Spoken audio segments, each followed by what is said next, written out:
What caught my attention about the Metaverse and Omniverse is a series of unusual events that all happened very quickly. You see, in less than 48 hours, I learned that the game engine company known as Unity bought Peter Jackson's Weta Digital and then happened across over an article explaining that the South Korean capital Seoul announced its plans to be the first city to join the Metaverse. And then I happened to run across a newly released video by NVIDIA explaining how their technology is powering not just our favorite cryptocurrencies, but also the Omniverse. Then, for giggles, I looked up the TAM on Metaverse and saw it was expected to be in the trillions of dollars. Okay, universe, I am leaning forward and now paying attention. Trillions of dollars? Okay, what is this Metaverse? Or did I hear that as Omniverse? Oververse? No, you heard it right the first time. It was Omniverse. That's NVIDIA's take on how the internet is going 3D. Welcome to Unusual Due Diligence. I am your host, Poseidon, god of the sea. And in today's fresh episode, we are taking a look into the Metaverse. We'll be threading together the Metaverse to ANKR, AMP, Algoround, Shiba Inu, and even the meme stock CLOV. Ready? Let's get ready to dive in. Like the ocean, there's lots of places to begin our swim. So let's begin here. On November 9th, 2021, NVIDIA released their GTC 2021 keynote given by the NVIDIA CEO. In that video, he explained something called the Omniverse. The link to the keynote is in the description of this video below. The keynote is a full hour and 47 minutes long, but I encourage you to check it out and jump to minute marker 49:24 on the topic of the Omniverse specifically. Now, before talking about the Omniverse, we need to understand the financial forces that, like the tides, are pushing us there. Let me take us there by explaining one wave of that keynote in reverse. You see, after the conversation from the NVIDIA CEO on the Omniverse, we learned about a significant rise in technology, something that companies are building, something called digital twins. That concept is going to be our first entry point into a larger conversation on the Metaverse here on Unusual Due Diligence, and how, like our other Batman detective videos about getting paid, this is going to inform our investment strategy looking ahead to 2022 and beyond. The first thing we need to really figure out is what a digital twin is, and what is different about a digital twin in the Omniverse versus a Metaverse. How about we just start there? What is a digital twin? So let's dive into the sea and find that bounty. Here's how I'm going to take several threads of information and present it to you. Maybe in the future I'll have a pocket of the multiverse where you can visit in virtual reality, or augmented reality, or metaverse reality, or whatever we will call it. And in that space you can see the information layer the way that I hold it in my head. You know, I do like that idea. That might be how I grow this channel. Oh, speaking of channel, click that thumbs up, and if you enjoy this content, click subscribe. The subscribe button helps the channel grow. Okay, so let's get back into the sea. I said we go right to how the companies are pitching digital twin, specifically Google, Microsoft, and Amazon by way of their cloud offerings. We'll start with Google because their digital twin offering is the weakest of the three. In an article published by VentureBeat in September of 2021, a reporter shares with us the following information. Quote, Google announced Supply Chain Twin, a new Google Cloud solution that lets companies build a digital twin, a representation of their physical supply chain, by organizing data to get a more complete view of suppliers, inventories, and events like weather. Arriving alongside Supply Chain Twin is the Supply Chain Pulse module, which can be used with the Supply Chain Twin to provide dashboards, analytics, alerts, and collaboration in Google Workspace. So, end quote, first. Second, what I want to call attention to you here, before we shift gears to Microsoft, is the idea of representation of a physical supply chain. Digital twin is representing that supply chain in a digital sense, and that's what Google is talking about, but we are going to go deeper. Oh, and by the way, this entire video, yeah, it's going to get real weird. Let's be ready for that. Okay, so Microsoft has a slightly different take on this topic, and I'd argue of the three has the best overall positioning in terms of pure clarity in their web presence. It's just a nice and clean website. Here's what you can find on the Azure website for digital twins. Quote, Azure Digital Twins is an Internet of Things IoT platform that enables you to create a digital representation of real-world things, places, business processes, and people. Gain insights that help you drive better products, optimize operations and costs, and create breakthrough customer experiences, end quote. So Google notes that their digital twin solution allows you, a company, to build a digital representation of your supply chain. Then Microsoft goes one step further and says, hey, why stop there? Let's have you build a digital twin of anything connected to your business. Already my ANKR fans feel their anchor swelling with pride. They have a feeling ANKR is somehow connected to this digital twin concept. I feel it too, but let's keep going. Now, the AWS position on digital twin is interesting because if you Google this, what you find as a helpful result is actually an article from a computer company of our great-grandparents' generation, IBM.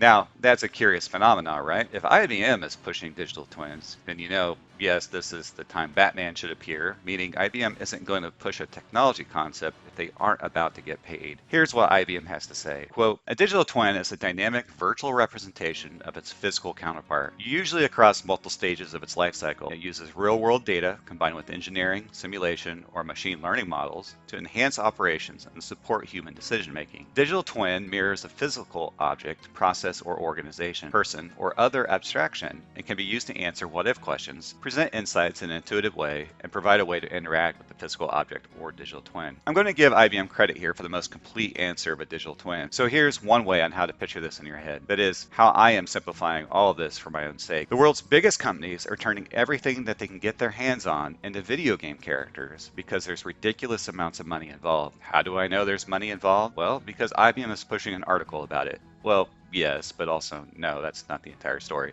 It deals with a concept called TAM. You see, the TAM is something that if you're in a publicly traded company or building up a business, you need to evaluate TAM on the regular because the street as well as retail expect fantastic quarterly growth. And now that the Federal Reserve is learning something about the consequences of endlessly printing money, there's this renewed hyper-focus on where publicly traded companies can find meaningful growth. So what is TAM? TAM, sometimes heard as TAMS with an S, I've seen written in corporate boardrooms in blood as the total addressable market size. It means how much money is in the bucket, which then leads into a question of what percentile of that bucket can, quote, my, end quote, company take out of the bucket to impress the street. Now, Wikipedia defines this nicely as the following. Quote, the total addressable market, also called total available market, is a term that is typically used to reference the revenue opportunity available for a product or service. TAM helps prioritize business opportunities by serving as a quick metric of a given opportunity's underlying potential. You can use TAM to better understand your long holdings because it gives an insight into the kind of decisions that the executives at a publicly traded company, the forced decisions that they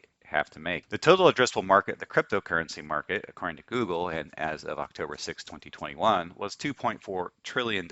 That's the total size of the opportunity so far. So if you invested in the first FOMO-inspired round of Shiba, you know that money moves around inside that market. That movement is the same as competing companies on the stock exchange, and to an extent the same ideas with the small business in your neighborhood. So now let's go back to digital twins, but also the metaverse. Here's the bottom line. The TAMs for the metaverse is projected to be larger than cryptocurrency. Let me say that again, only with the same words. The TAMs for the metaverse opportunity is projected to be larger than that of cryptocurrency. Now, what sea legs do I claim that on? Oh, I don't have a reference to the Bloomberg article suggesting 800 million by 2026, or suggesting trillions plural, or the investments dossier explaining a nice steady exponential rise over the next few years. No, I'm actually going to use the distinct lack of numbers to explain this claim. You see, cryptocurrency is a foundational part of the metaverse.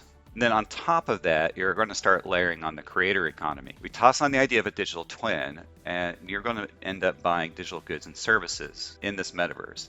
And it's going to be a mix of old world and new world technology that makes it happen. You see, it's going to be clear that the entire crypto market is not going to be baked into the metaverse. I'd argue a substantial part, but clearly not all of it. There's going to be some projects that just don't fit in. Then there are going to be projects like ANKR that provide an on-ramp into this world, or projects like AMP that straddle this digital landscape and the real world. After all, a digital pizza is okay, but I'd rather have the real thing when I'm hungry. Is the future cryptocurrency and creator economy, which will power digital twins to a degree we haven't even yet imagined, is that going to result in a TAM bigger than crypto? Well, I'm not done. You see, you're going to see something else happen, and you can see it with the balance sheet of some of the larger publicly traded companies. When a publicly traded company puts Bitcoin on their balance sheet, what's actually happening there? Well, there's a lot of possible answers, and only time will tell, but let me lay on you a thought. What if that's the first symbolic step of a non-metaverse company preparing itself to coexist in this future metaverse operation? For example, let's keep an eye on Nike.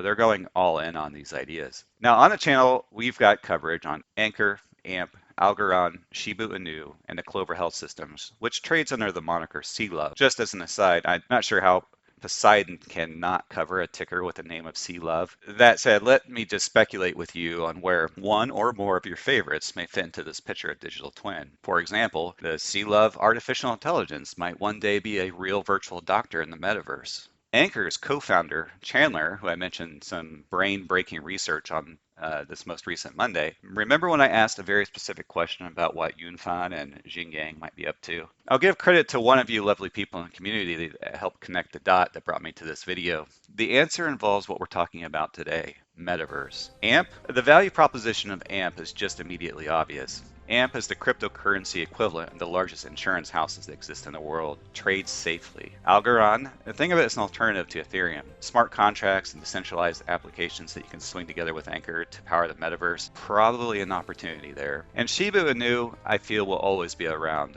Now that it's cooled off, I'll be tackling Shiba Inu again. Shiba is about community. And what else is the metaverse than one giant global village? In this episode of Unusual Due Diligence, we learned about something called digital twin, a bit more about the metaverse, and even speculated on what the future might hold. The future isn't always known, but I do know this. This is Unusual Due Diligence. I am your host Poseidon, god of the sea. Make waves, my friend.